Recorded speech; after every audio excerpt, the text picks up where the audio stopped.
पहलगाम हल्ल्याचा तपास करणाऱ्या एनआयएच्या हाती महत्त्वाचे पुरावे लागलेत। दहशतवाद्यांनी त्यांची हत्यारं बेताब खोऱ्यामध्ये लपवली होती। तसंच पहलगाम हल्ला लष्कर-ए-तैयबा, आयएसआय आणि पाकिस्तानचा कट होता असंही तपासात समोर आलेलं आहे। आपले प्रतिनिधी सूरज सावंत आपल्याला या संदर्भात अधिक माहिती देतील। सूरज, आणखीन काय महत्त्वाचे पुरावे लागलेत, काय तपशील आहे?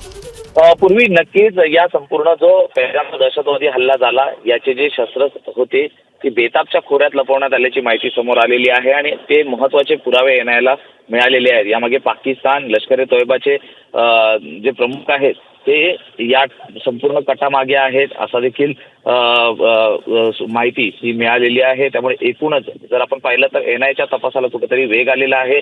आतापर्यंत जवळपास 150हून अधिक लोकांची चौकशी झालेली आहे प्रत्यक्षदर्शींची। त्यामुळे ही महत्त्वाची माहिती असेल की जे शस्त्रसाठा होता हा बेताबच्या खोऱ्यात लपवण्यात आला होता। जवळपास मार्च पासून या हल्ल्याची संपूर्णतः प्लॅनिंग होती। फेब्रुवारीमध्ये त्याचा संपूर्ण कट आखला होता आणि त्यानंतर 22 एप्रिलची तारीख देखील ठरली होती। रावळकोटमध्ये हा संपूर्ण जो कट होता तो रचल्या गेल्याची माहिती समोर आलेली आहे। पूर्वी धन्यवाद सूरज। त्यामुळे एकंदरीतच हा हल्ला कशा पद्धतीने, हल्ल्याचा कट कसा रचण्यात आलेला होता आणि त्यानंतर कुठे या सगळ्या दहशतवाद्यांचे फुटप्रिंट्स होते, या सगळ्या संदर्भातली माहिती हळूहळू समोर येते एनआयएच्या तपासातनं। एबीपी माझा, उघडा डोळे बघा नीट।